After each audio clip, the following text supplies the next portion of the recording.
আকাশবাণী কলকাতা স্থানীয় সংবাদ পড়ছি নমামি বসুরুদ্র। প্রথমে বিশেষ বিশেষ খবর। এনিউমারেশন ফর্মে আধার বাধ্যতামূলক করার পর নির্বাচন কমিশন এবার নতুন ভোটার কার্ড স্থানান্তর এবং সংশোধনের আবেদনেও আধার কার্ড বাধ্যতামূলক করার নির্দেশ দিয়েছে। বিজেপি পুলিশ ওয়েলফেয়ার অ্যাসোসিয়েশনের সদস্যদের আসন্ন বিধানসভা নির্বাচনে ভোট প্রক্রিয়ায় যুক্ত না করার দাবি জানিয়েছে। মুর্শিদাবাদের ভারত বাংলাদেশ সীমান্তে ৭১ কিলোমিটার অংশে রাজ্য সরকার জমি না দেওয়ায় কাঁটাতারের বেড়া না দিতে পারার বিষয়টি কেন্দ্র ও রাজ্য সরকারের মধ্যে সমন্বয়ের মাধ্যমে সমাধান করতে হবে বলে রাজ্যপাল ড সিভি আনন্দ বোস জানিয়েছেন। একই দিনে উত্তরবঙ্গ এবং দক্ষিণবঙ্গের দুটি সরকারি হাসপাতালে মৃতদেহ থেকে অঙ্গ ও গয়না চুরির ঘটনায় চাঞ্চল্য ছড়িয়েছে। 2022 সালের টেট উত্তীর্ণ প্রার্থীদের বয়সে ছাড় দিয়ে 2025 সালের নতুন নিয়োগ প্রক্রিয়ার সুযোগ দেওয়ার আবেদন খারিজ করে দিয়েছে কলকাতা হাইকোর্ট। আসছে বিস্তারিত খবরে। এনিউমারেশন ফর্মে আধার বাধ্যতামূলক করার পর নির্বাচন কমিশন এবার নতুন ভোটার কার্ড স্থানান্তর এবং সংশোধনের আবেদনেও আধার কার্ড বাধ্যতামূলক করার নির্দেশ দিয়েছে। এতদিন নতুন ভোটার কার্ডের আবেদন জানানোর জন্য 6 নম্বর, স্থানান্তরের জন্য 7 এবং সংশোধনের আবেদন জানানোর জন্য 8 নম্বর ফর্মে আধার জমা দেওয়া ঐচ্ছিক ছিল। নতুন নির্দেশিকায় তা বাধ্যতামূলক করা হয়েছে। মুর্শিদাবাদের ভারত বাংলাদেশ সীমান্তে ৭১ কিলোমিটার অংশে রাজ্য সরকার জমি না দেওয়ায় কাঁটাতারের বেড়া দেওয়া যাচ্ছে না বলে যে অভিযোগ উঠেছে তার প্রেক্ষিতে রাজ্যপাল ড সিভি আনন্দ বোস বলেছেন, কেন্দ্র ও রাজ্য সরকারের মধ্যে সমন্বয়ের মাধ্যমে এই সমস্যার সমাধান করতে হবে। সমস্যা নিরসনে রাজ্যপাল হিসেবে তিনিও উদ্যোগী হবেন। মুর্শিদাবাদ জেলায় বাবরি মসজিদ এবং রাম মন্দির তৈরি নিয়ে দুটি রাজনৈতিক দল যে ধরনের পরস্পর বিরোধী বক্তব্য রাখছে তার প্রেক্ষিতে রাজ্যপাল বলেন, সর্বোচ্চ ন্যায়ালয় বিষয়টি নিষ্পত্তি করেছে, তাই তা নিয়ে এ ধরনের দুর্ভাগ্যজনক পরিস্থিতির সৃষ্টি হওয়া মোটেই কাম্য নয়। তিনি বলেন, সাম্প্রতিককালে মুর্শিদাবাদে বহু অনভিপ্রেত কাণ্ডকারখানার কেন্দ্র হয়ে উঠেছে এই জেলা।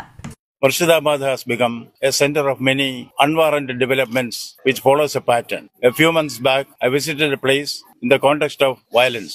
Now, the elections are approaching. This portends a very ugly trend which will lead to divisiveness in society, which will be resented and opposed with the strongest possible force within the Constitution of India, within the rule of law. Nobody will be allowed to create dissension in society, divisiveness, and get away with it. এর আগে আজ সকালে রাজ্যপাল জিয়াগঞ্জে সঙ্গীত শিল্পী অরিজিৎ সিং এর মায়ের নামাঙ্কিত একটি প্রতিষ্ঠানে সঙ্গীত ও নাট্য কর্মশালায় যোগ দেন। স্থানীয় এক স্কুল পরিদর্শন করেন তিনি। ছাত্রী ও শিক্ষিকাদের সঙ্গে মতবিনিময়ও করেন। স্কুলের উন্নতিকল্পে 2 লক্ষ টাকা অনুদানের প্রতিশ্রুতি দেন। দুপুরে তিনি মধ্যাহ্ন ভোজনের পর ভারত বাংলাদেশ সীমান্তের লালগোলার আর্ট রাশিয়ায় যান। বিএসএফ এর কর্তা ও জওয়ানরা ছাড়াও অপেক্ষমান গ্রামবাসীদের সঙ্গে আলাপচারিতায় অংশ নেন। পরে অনুপ্রবেশ নিয়ে সাংবাদিকদের প্রশ্নের উত্তরে তিনি বলেন, বিষয়টি উপযুক্ত কর্তৃপক্ষ দেখছেন, আইনের শাসনকেই মান্যতা দেওয়া হবে। অন্যদিকে এসআইআর নিয়ে বিএলওদের বিক্ষোভের প্রসঙ্গে বলেন, কমিশন রয়েছে, কর্তৃপক্ষ বিষয়টি নিয়ে ব্যবস্থা নিচ্ছে। বিজেপি পুলিশ ওয়েলফেয়ার অ্যাসোসিয়েশনের সদস্যদের আসন্ন বিধানসভা নির্বাচনের ভোট প্রক্রিয়া যুক্ত না করার দাবি জানিয়েছে। কলকাতায় আজ এক সাংবাদিক বৈঠকে বিরোধী দলনেতা শুভেন্দু অধিকারী পুলিশের একাংশের বিরুদ্ধে পক্ষপাতিত্বের অভিযোগ করেন। তিনি জানান, দীঘায় সরকার অনুমোদিত পুলিশ ওয়েলফেয়ার অ্যাসোসিয়েশনের এক সম্মেলনে সদস্যরা মুখ্যমন্ত্রী মমতা ব্যানার্জিকে চতুর্থবার জয়লাভ করাতে আবেদন জানিয়েছেন। শ্রী অধিকারী বলেন, এই বিষয়ে তিনি মুখ্য নির্বাচন কমিশনারকে চিঠি দিয়ে পুলিশের নির্বাচনের আদর্শ আচরণবিধি চালু হওয়া থেকে বিধি প্রত্যাহার হওয়া পর্যন্ত নির্বাচনী প্রক্রিয়া থেকে তাদের বাইরে রাখার আবেদন জানানো হয়েছে। একজন সাব ইন্সপেক্টর, একজন ইন্সপেক্টর এবং একজন এসিপি, তারা শুধু পুলিশ মন্ত্রী মুখ্যমন্ত্রীর প্রশংসা করেছেন তা নয়, তারা আগামী নির্বাচনে মমতা বন্দ্যোপাধ্যায়কে মুখ্যমন্ত্রী হিসেবে চতুর্থবার এই বাংলায় দেখতে চান। পশ্চিমবঙ্গ পুলিশ ওয়েলফেয়ার অ্যাসোসিয়েশনের কোন সদস্যকে মডেল কোড অফ কন্ডাক্ট চালু হওয়ার দিন থেকে নির্বাচনী আচরণবিধি প্রত্যাহার পর্যন্ত নির্বাচন এবং নির্বাচন সংক্রান্ত প্রত্যক্ষ পরোক্ষ কোনো কাজে রাখা যাবে না। রাজনৈতিক স্বার্থ চরিতার্থ করার উদ্দেশ্যেই বিধানসভা নির্বাচনের ঠিক আগে নির্বাচন কমিশন রাজ্যে এসআইআর কার্যকর করতে চাইছে বলে তৃণমূল কংগ্রেস নেত্রী মুখ্যমন্ত্রী মমতা ব্যানার্জি অভিযোগ করেছেন। উত্তর 24 পরগনার বনগাঁয় এসআইআর এর প্রতিবাদে এক জনসভায় তিনি বলেন, এসআইআর এর যা কাজ তা শেষ করতে 3 বছর সময় লাগা উচিত, তাহলে রাজ্য সরকার কমিশনকে সব রকম সহযোগিতা করতে পারত। কিন্তু বিজেপির স্বার্থ চরিতার্থ করতেই কমিশন এ ব্যাপারে তাড়াহুড়ো করছে বলে দাবি করেন তিনি। এসআইআর হলেও তা নিয়ে আতঙ্কিত হওয়ার কোনো কারণ নেই বলে মুখ্যমন্ত্রী মন্তব্য করেছেন। জনসভার পর বিকেলে এসআইআর এর প্রতিবাদে মুখ্যমন্ত্রী চাঁদপাড়া পাটপট্টি মোড় থেকে ঠাকুরনগর ঢাকুরিয়া হাই স্কুল মোড় পর্যন্ত পদযাত্রা করেন।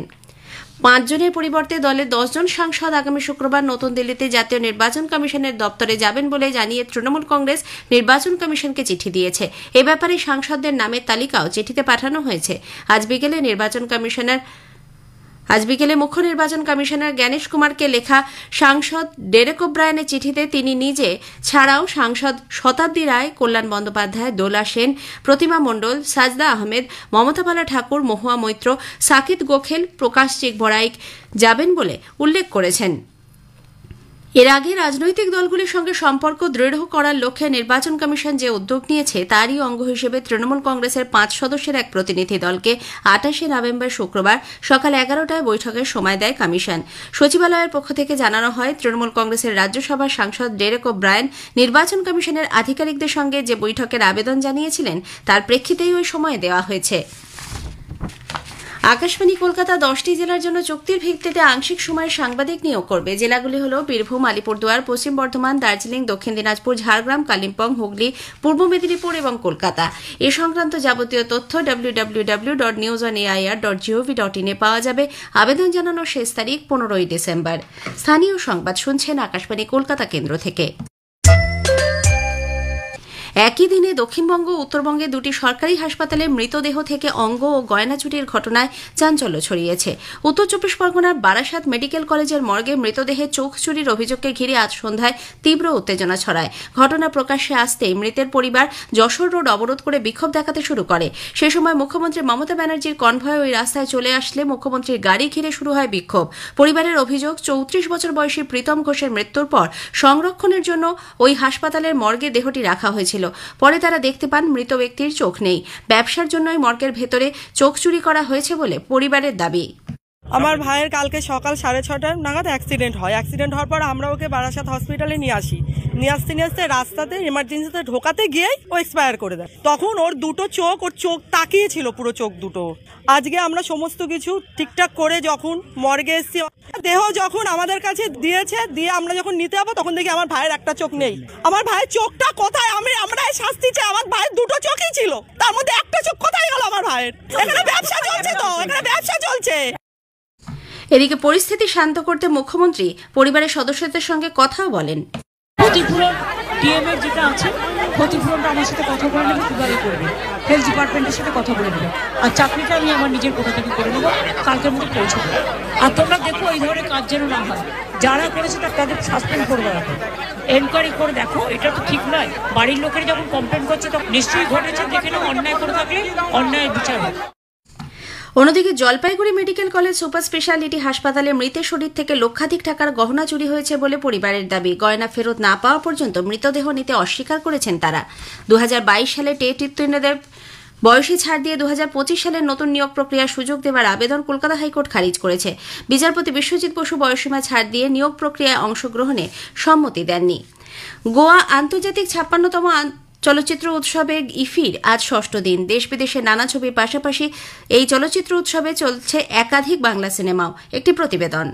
56তম আন্তর্জাতিক চলচ্চিত্র উৎসবের 5ম দিনে গোয়ায় আজ ইন্ডিয়ান প্যানোরামা বিভাগে রেশমি মিত্রের সিনেমা বড়বাবু দ্বিতীয় প্রদর্শন হয়।